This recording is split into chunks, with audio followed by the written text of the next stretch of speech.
to Dweller of the Dark. We are a channel honoring the yellow and blackened bones of many prominent authors. We will be digging up several obscure, strange, and forgotten authors who influenced many of the great horror, science fiction, and fantasy writers today. Comment below if you like. If you have authors that you'd like to see recognized, list them in the comments or contact our author page. Authors, always looking for fresh blood. Subscribe and contact us for more information. Subscribe for more tales of the horrifying, obscure, strange, and forgotten. We'll have quite a collection climbing out of the tombs. If you like any of our tales, crush or cut the like button below. Check out our other stories on YouTube and our websites. YouTube, Dweller of the Dark. Official website, dwellerofthedark.com. You can find us on Facebook at Jeffrey LeBlanc, Horror Writer. Find our books on Amazon. Follow us on Twitter, Instagram, and Patreon and Bandcamp. Dweller of the Dark. A man becomes the god Pan after a sacrifice. A hotel clerk has trouble controlling his murderous mother. And a lunar flower causes people to howl at the moon as werewolves as we fly up the block to another tale from Robert Bloch. This one, you can really sink your fangs in. Our From the Grave mentor, Robert Bloch, was a fiction writer with a diverse array of stories in crime, horror, fantasy, and science fiction. He's best known as the writer of Psycho that led to Alfred Hitchcock's masterpiece. Many great tales on Rod Serling's Night Gallery, weird tales, strange stories, and others. Our personal favorite is Bloch's script for the Hammer horror film classic, The House That Dripped Blood. Horror and comedy were his trademark. Robert Bloch's fondness for humor and horror was evident in his puns. It can be seen in the titles of his story collections, such as Tales in a Jugular Vein, Such Stuff as Screams Are Made Of, and Out of the Mouth of Graves. And of course, there's the classic Bloch favorite line that tickles our funny bone. I have the heart of a child. I keep it in a jar on my shelf. Protege to H.P. Lovecraft, Robert Bloch was in a select group known as the Lovecraft Circle, with such greats as Frank Belknap Long, Robert E. Howard, Clark Ashton Smith, and many more. Learning with these masters, Bloch created hundreds of short stories and over 30 novels. Robert Bloch won numerous awards in writing. He won the Hugo Award for That Hellbound Train, the Bram Stoker Award, and the World Fantasy Award. Bloch served a term as president of the Mystery Writers of America in 1970. He was a member of the Mystery Writers of America, Science Fiction Writers of America, the Writers Guild of America, and the Academy of Motion Picture Arts and Sciences. Most notably, there is one society he probably still is an undead member of. The Count Dracula Society. The Cloak is a short story written by Robert Bloch and published in May 1939 for Unknown. This story is one that influenced Bloch's own script for Hammer's The House That Dripped Blood. We must say that Bloch's short story is far creepier, especially by candlelight. This neckbiter focuses on Henderson and his strange purchase of a cloak for a Halloween party. The cloak has a rare authenticity that may change the man. Can Henderson find out the secret to the cloak? Or will he be doomed to an eternity being a pain in the neck? The Cloak by Robert Bloch. The sun was dying, and its blood spattered the sky as it crept into a sepulchre behind the hills. The keening wind sent the dry, fallen leaves scurrying toward the west, as though hastening them to the funeral of the sun. "Nuts!" said Henderson to himself, and stopped thinking. The sun was setting in a dingy red sky, and a dirty, raw wind was kicking up the half-rotten leaves in a filthy gutter. Why should he waste time with cheap imagery? "Nuts!" said Henderson again. It was probably a mood evoked by the day, he mused. After all, This was the sunset of Halloween. Tonight was the dreaded All Hallows Eve, when spirits walked and skulls cried out from their graves beneath the earth. Either that, or tonight was just another rotten, cold fall day. Henderson sighed.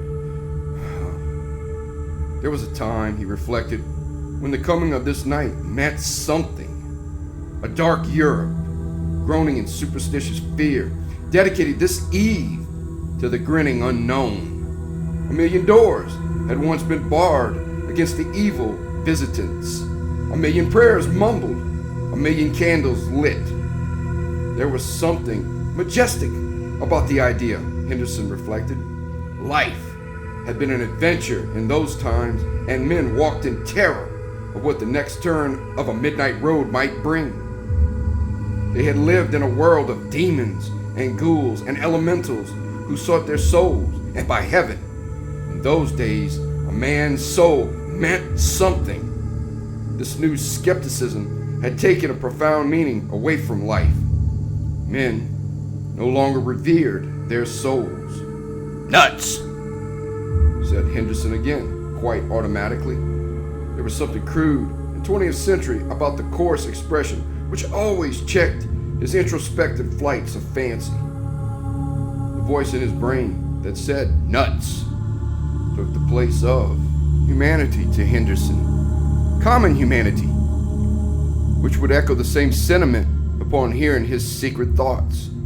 So, now Henderson uttered the word and endeavored to forget problems and purple patches alike.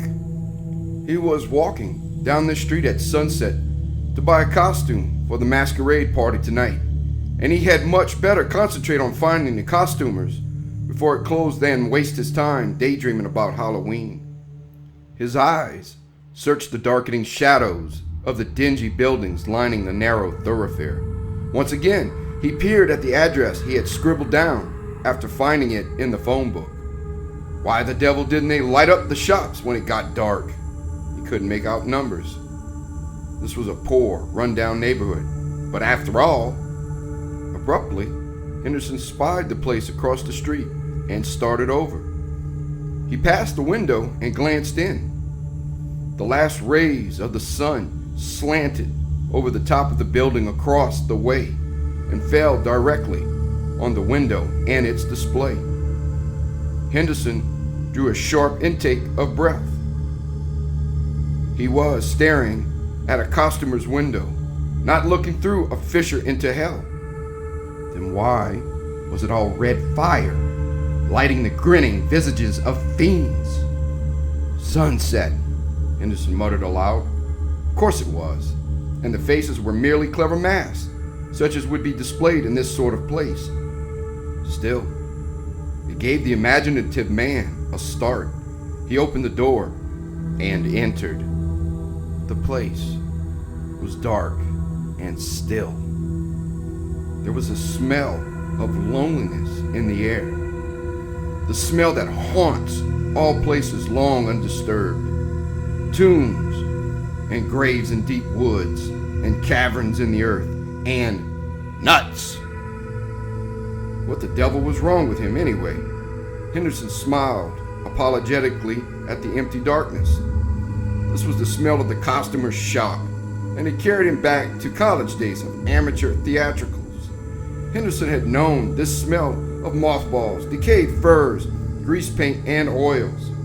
He had played amateur Hamlet, and in his hands he had held a smirking skull that hid all knowledge in its empty eyes. A skull from the costumers. Well, here he was again, and the skull gave him the idea. After all, Halloween night it was. Certainly, in this mood of his, he didn't want to go as a Raja, or a Turk, or a pirate. They all did that. Why not go as a fiend, or a warlock, or a werewolf? He could see Lindstrom's face when he walked into the elegant penthouse wearing rags of some sort. The fellow would have a fit, with his society crowd wearing their expensive Elsa Maxwell takeoffs. Henderson didn't greatly care for Lindstrom's sophisticated friends anyway. A gang of amateur knoll cowards and horsey women wearing harnesses of jewels. Why not carry out the spirit of Halloween and go as a monster? Henderson stood there in the dusk, waiting for someone to turn on the lights, come out from the back room, and serve him. After a minute or so, he grew impatient and rapped shortly on the counter. "Say in there, service!" Silence, and a shuffling noise from the rear, then an unpleasant noise to hear in the gloom. There was a banging from the downstairs, and then the heavy clump of footsteps. Suddenly Henderson gasped. A black bulk was rising from the floor. It was, of course, only the opening of the trapdoor from the basement. A man shuffled behind the counter, carrying a lamp. In that light his eyes blinked drowsily. The man's yellowish face crinkled into a smile. "I was sleeping, I'm afraid," said the man softly. "Can I serve you, sir?" "I was looking for a Halloween costume." "Oh, yes. And what was it you had in mind?" The voice was weary, infinitely weary. The eyes continued to blink in the flabby yellow face. "Nothing unusual, I'm afraid. You see, I rather fancy some sort of monster get-up for a party. Don't suppose you carry anything in that line?" "I could show you mask." "No, I meant werewolf outfits. Something of the sort. More of the authentic." "So, the authentic?" "Yes." Why this old dunce stressed the word. "I might. Yes, I might have just the thing for you, sir." The eyes blinked, but the thin mouth pursed in a smile. "Just the thing for Halloween." "What's that?" "Have you ever considered the possibility of being a vampire?" "Like Dracula?" "Ah, yes, I suppose. Dracula." "Not a bad idea. Do you think I'm the type for that, though?" The man appraised him with that tight smile. "Vampires are of all types. I understand. You would do nicely." "Hardly a compliment," Henderson chuckled. "But why not? What's the outfit?" "Outfit? Merely evening clothes, what you wear. I will furnish you with the authentic cloak." "Just a cloak? Is that all?" "Just a cloak. But it is worn like a shroud. It is shroud cloth, you know. Wait, I'll get it for you." The shuffling feet carried the man into the rear of the shop again. Down the trapdoor entrance he went, and Henderson waited. There was more banging, and presently the old man reappeared carrying the cloak. He was shaking dust from it in the darkness. "Here it is, the genuine cloak." "Genuine?" "Allow me to adjust it for you.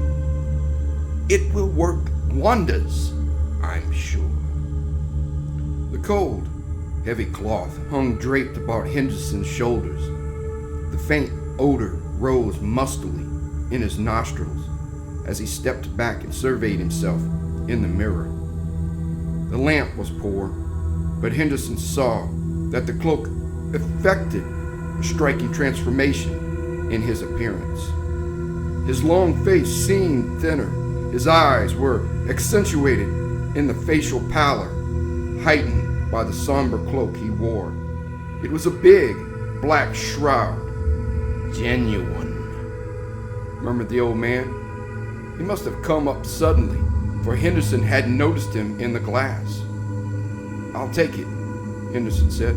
"How much?" "You'll find it quite entertaining, I'm sure." "How much?" "Oh, shall we say $5? "Here." The old man took the money, blinking, and drew the cloak from Henderson's shoulders. When it slid away, he felt suddenly warm again. It must be cold in the basement. The cloth was icy.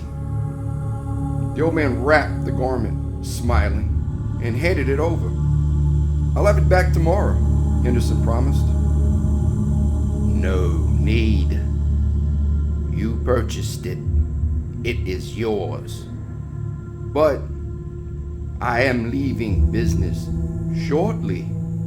Keep it. You will find more use for it than I, surely. But a pleasant evening to you." Henderson made his way to the door in confusion, then turned to salute the blinking old man in the dimness. 2 eyes were burning at him from across the counter, 2 eyes that did not blink. "Good night," said Henderson, and closed the door quickly. He wondered if he were going just a trifle mad. At 8, Henderson nearly called up Lindstrom to tell him he couldn't make it. The cold chills came the minute he put on the damn cloak.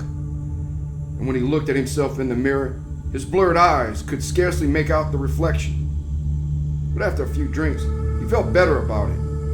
He hadn't eaten, and the liquor warmed his blood. He paced the floor, attitudinizing with the cloak, sweeping it about him, and scowling in what he thought was a ferocious manner. Damn it! He was going to be a vampire, all right! He called a cab, went down to the lobby. The driver came in, and Henderson was waiting, black cloak furled. "I wish you to drive me," he said in a low voice. The cabman took one look at him in the cloak and turned pale. "What's that?" "I ordered you to come," said Henderson gutturally. While he quaked with inner mirth, he leered ferociously and swept the cloak back. Yeah, okay." The driver almost ran outside. Henderson stalked after him. "Where to, boss? I mean, sir." The frightened face didn't turn as Henderson intoned the address and sat back. The cab started with a lurch that set Henderson to chuckling deeply, in character.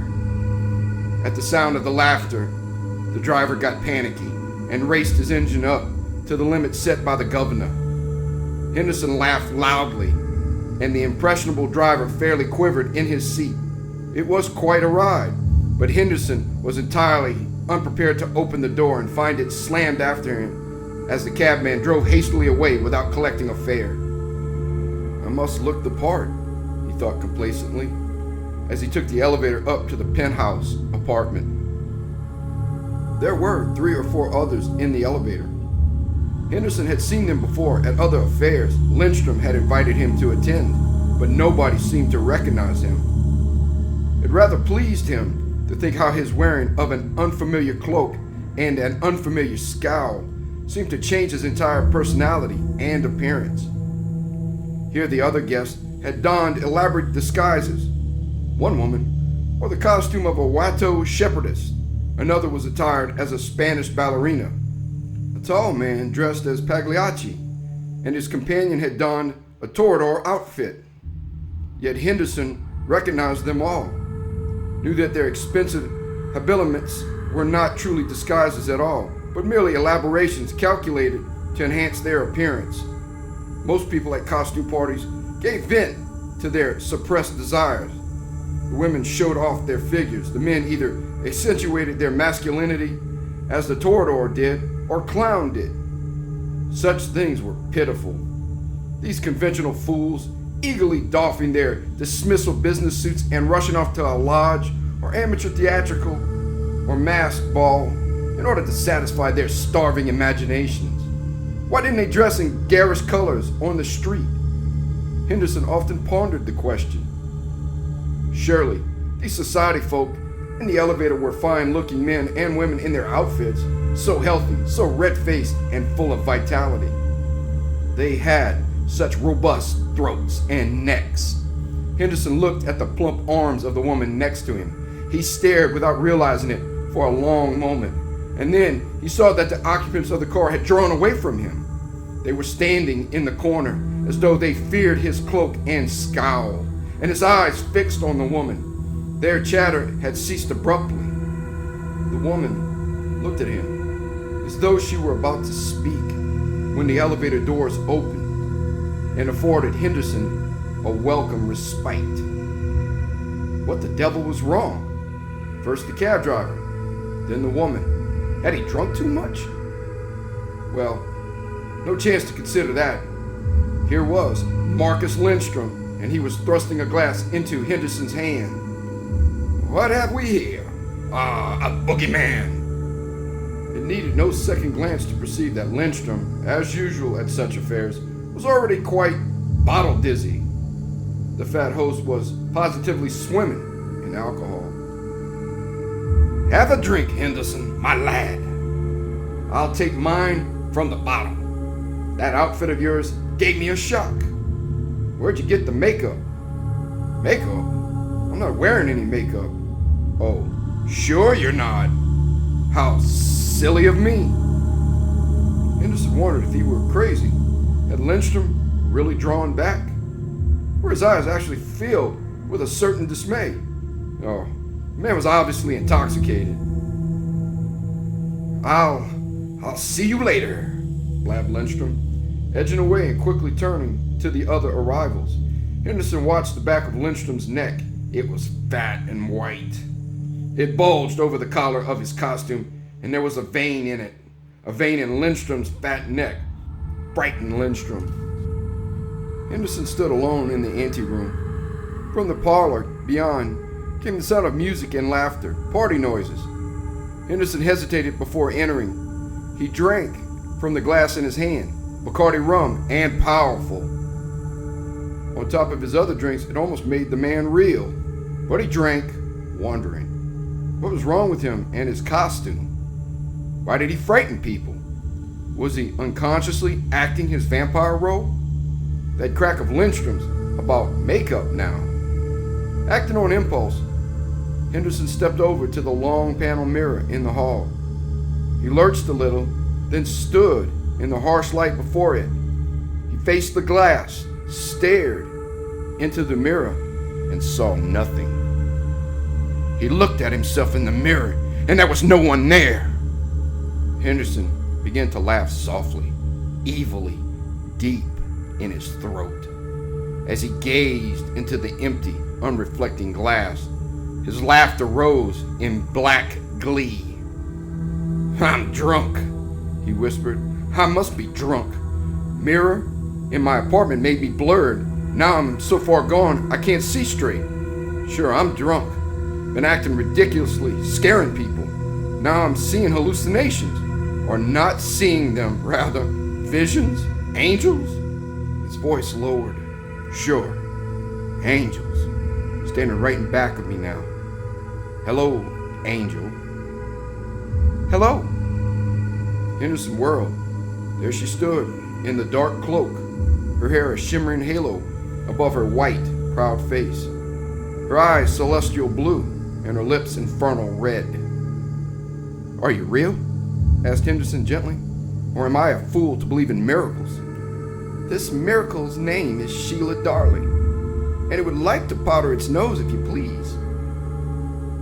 Kindly use this mirror through the courtesy of Stephen Henderson, replied the cloaked man with a grin. He stepped back a ways, eyes intent.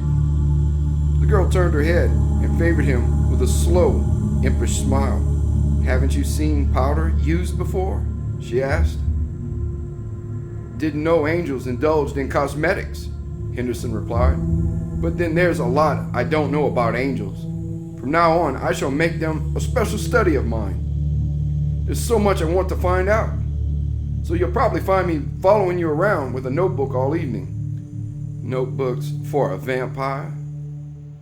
Oh, but I'm a very intelligent vampire. Not one of those backwoods Transylvanian types. You'll find me charming, I'm sure. Yes, you look like the sure type, the girl mocked. But an angel and a vampire? That's a queer combination. We can reform one another, Henderson pointed out. Besides, I have a suspicion that there's a bit of the devil in you. That dark cloak over your angel costume, dark angel, you know. Instead of heaven, you might hail from my hometown. Henderson was flippant, but underneath his banter, cyclonic thoughts whirled. He recalled discussions in the past, cynical observations he had made and believed. Once, Henderson had declared that there was no such thing as love at first sight, save in books or plays where such a dramatic device served to speed up action.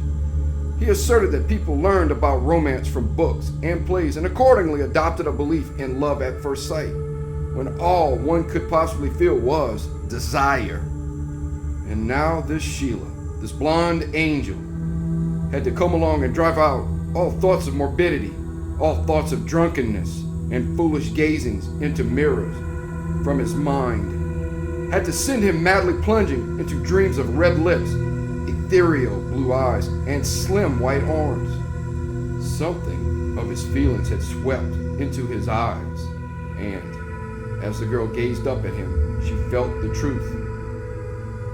"Well," she breathed, "I hope the inspection pleases." A miracle of understatement, that. But there was something I wanted to find out particularly about divinity. Do angels dance? Tactful vampire. The next room. Merrymakers were in full swing. Liquor had already pitched gaiety at its height, but there was no dancing any longer. Boisterous little group couples laughed arm in arm about the room. The usual party gangsters were performing their antics in corners. The superficial atmosphere, which Henderson detested, was fully in evidence. It was reaction which made Henderson draw himself up to full height and sweep the cloak about his shoulders. Reaction brought the scowl to his pale face, caused him to stalk along in brooding silence. Sheila seemed to regard this as a great joke. "Pull a vampire act on them," she giggled, clutching his arm. Henderson accordingly scowled at the couples, sneered horrendously at the women, and his progress was marked by the turning of heads, the abrupt cessation of chatter. He walked through the long room like Red Death incarnate. Whispers trailed in his wake. "Who is that man?" We came up with him in the elevator, and his eyes, vampire. "Hello, Dracula." It was Marcus Lindstrom, and a sullen-looking brunette in Cleopatra costume who lurched toward Henderson. Host Lindstrom could scarcely stand, and his companion in cups was equally at a loss. Henderson liked the man when sober at the club, but his behavior at parties had always irritated him. Lindstrom was particularly objectionable in his present condition. It made him boorish. "My dear, I want you to meet a very dear friend of mine." "Yes, sir. It being Halloween and all, I invited Count Dracula here, together with his daughter.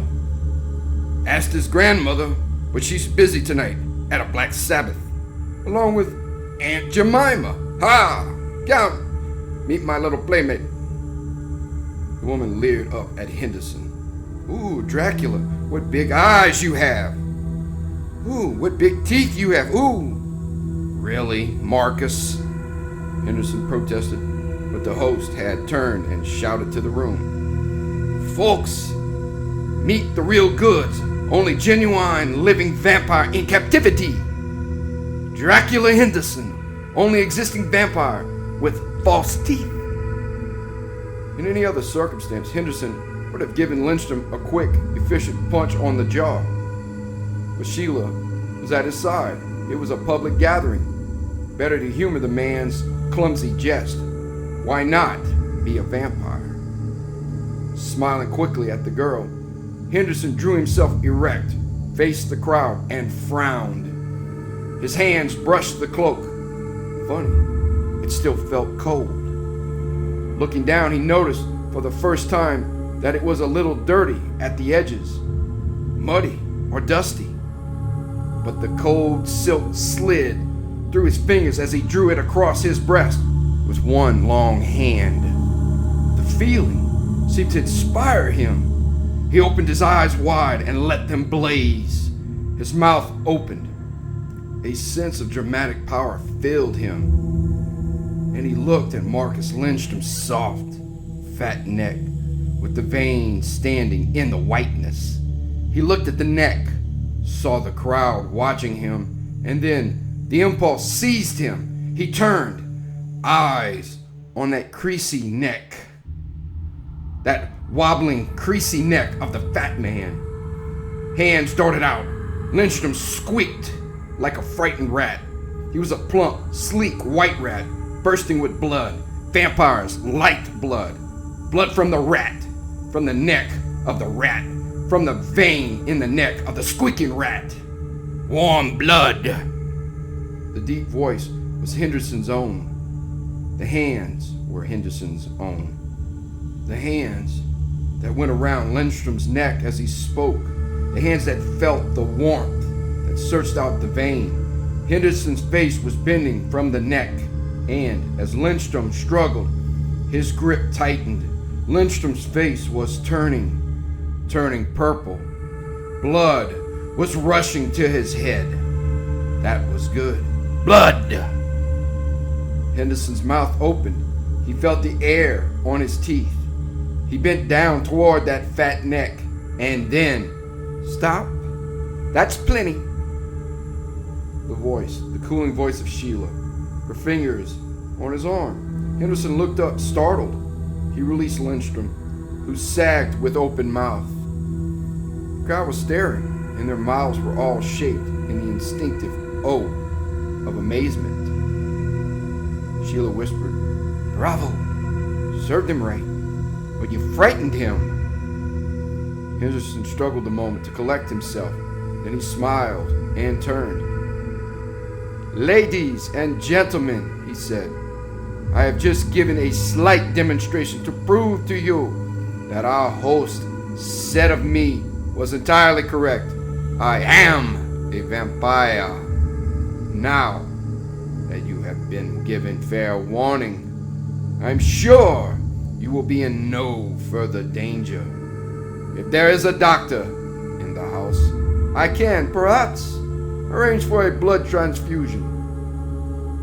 The O's relaxed, and laughter came from startled throats. Hysterical laughter, in part, then genuine. Henderson had carried it off. Marcus Lindstrom alone still stared, with eyes that held utter fear. He knew. And then the moment broke. For one of the gangsters ran into the room from the elevator. He had gone downstairs and borrowed the apron and cap of a newsboy. Now he raced through the crowd with a bundle of papers under his arm. "Extra, extra, read all about it. Big Halloween horror, extra." Laughing guests purchased papers. A woman approached Sheila, and Henderson watched the girl walk away in a daze. "See you later," she called, and her glance sent fire through his veins.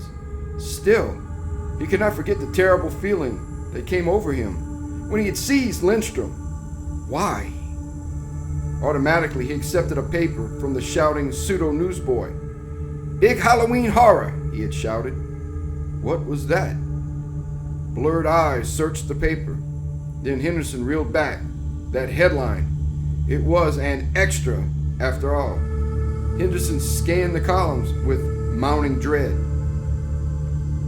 Fire and costumers shortly after 8 p.m. Firemen were summoned to the shop of flames beyond control, completely demolished. Damage estimated at, peculiarly enough, name of proprietor unknown. Skeleton found in. "No!" gasped Henderson aloud. He reread that closely. The skeleton had been found in a box of earth in the cellar beneath the shop. The box was a coffin. There had been 2 other boxes, empty. The skeleton had been wrapped in a cloak, undamaged by the flames. And in the hastily pinned box at the bottom of the column were eyewitness comments written up under scareheads of heavy black type. Neighbors had feared the place. Hungarian neighborhood, hints of vampirism, of strangers who entered the shop. One man spoke of a cult believed to have held meetings in the place. Superstition about things sold there. Love filters, outlandish charms, and weird disguises. Weird disguises. Vampires? Cloaks? His eyes! This is an authentic cloak. I will not be using this much longer. Keep it. Memories of these words screamed through Henderson's brain. He plunged out of the room and rushed to the panel mirror. A moment. Then he flung one arm before his face to shield his eyes from the image that was not there. The missing reflection.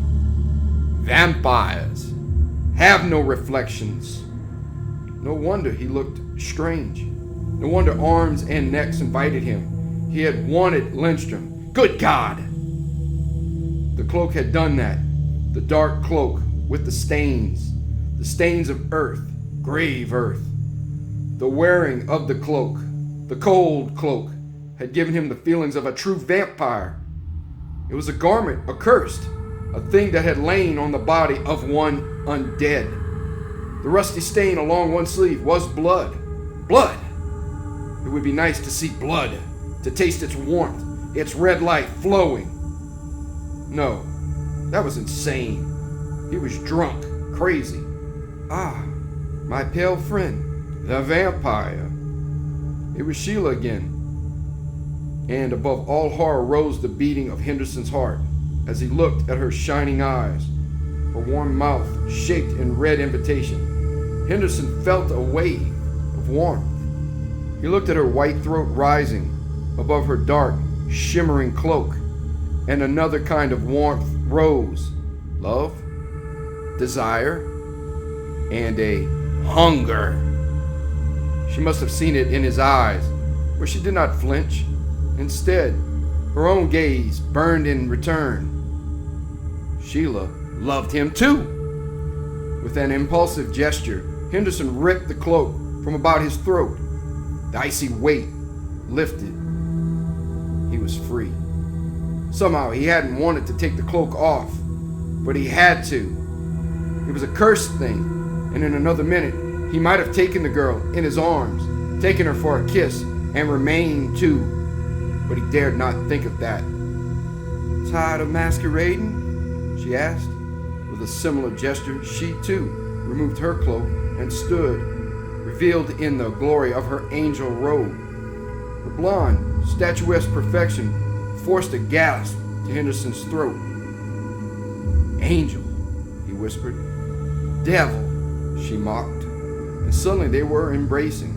Henderson had taken her cloak in his arm with his own. They stood with lips seeking rapture until Lindstrom and a group moved noisily into their anteroom. At the sight of Henderson, the fat host recoiled. You, he whispered. You are. Just leaving, Henderson smiled, grasping the girl's arm. He drew her toward the empty elevator, the door shut on Lindstrom's pale, fear-filled face. Where are we leaving? Sheila whispered, snuggling against his shoulder. We were, but not for Earth. We do not go down into my realm, but up into yours. The garden roof? Exactly, my angelic one. I want to talk to you against the background of your own heavens. Kiss you amidst the clouds, and her lips found his as the car rose. Angel and devil, what a match! I thought so too, the girl confessed. Will our children have halos or horns? Both, I'm sure. They stepped out onto the deserted rooftop, and once again it was Halloween. Henderson felt it. Downstairs it was Lindstrom and his society friends in a drunken costume party. Here it was night, silence, gloom. No light, no music, no drinking, no chatter, which made one party identical with another. One night like all the rest. This night was individual here. The sky was not blue, but black. Clouds hung like the gray beards of hovering giants, peering at the round orange globe of the moon. A cold wind blew from the sea and filled the air with tiny murmurings from afar. This was the sky that witches flew through to their Sabbath. This was the moon of wizardry, the sable silence of black prayers and whispered invocations. The clouds hid monstrous presences, shambling in summons from afar. It was Halloween. It was also quite cold. "Give me my cloak," Sheila whispered. Automatically, Henderson extended the garment, and the girl's body swirled under the dark splendor of the cloth.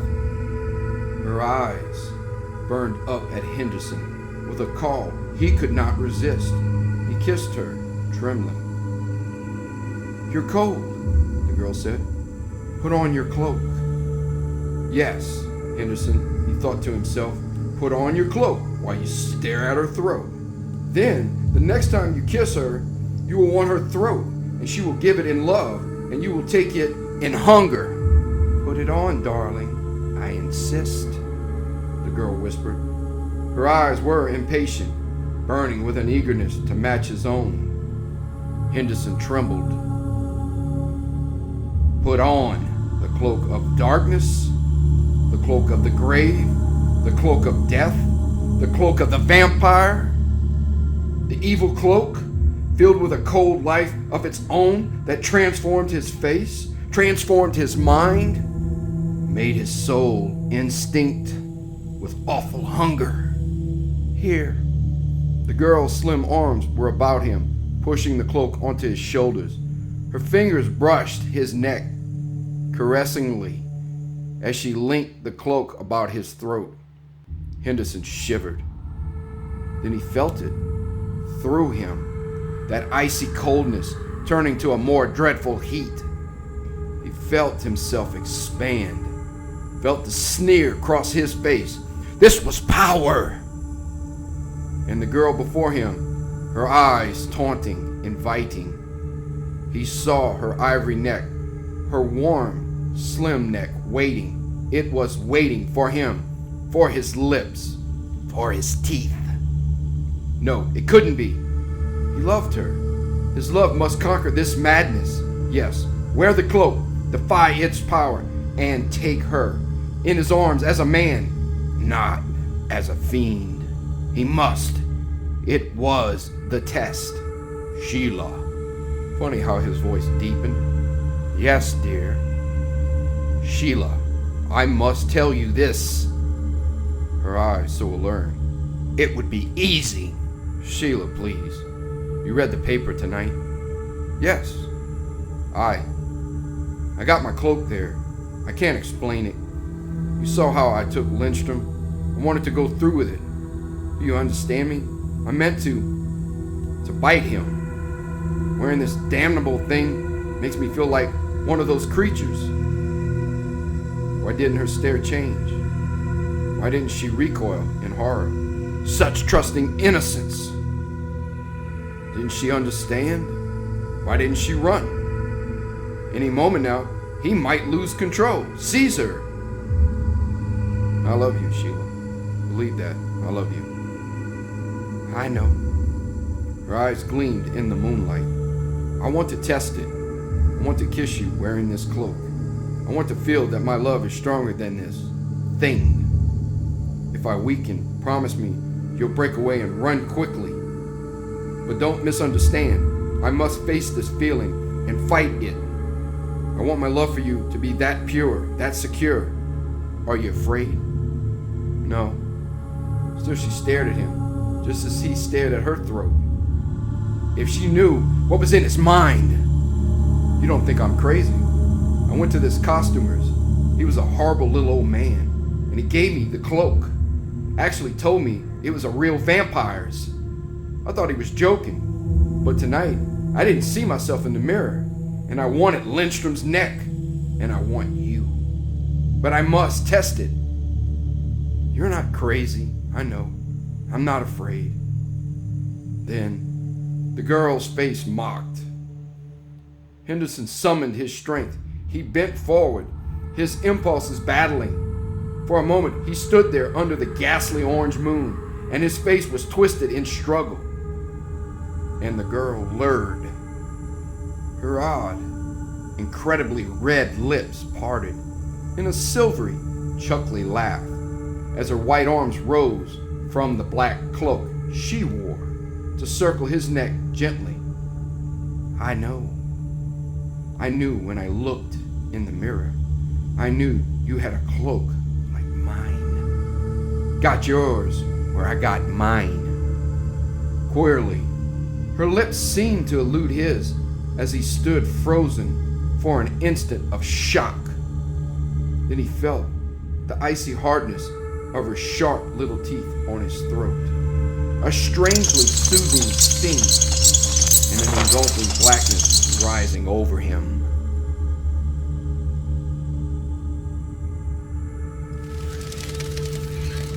Thank you for listening. Have a great night.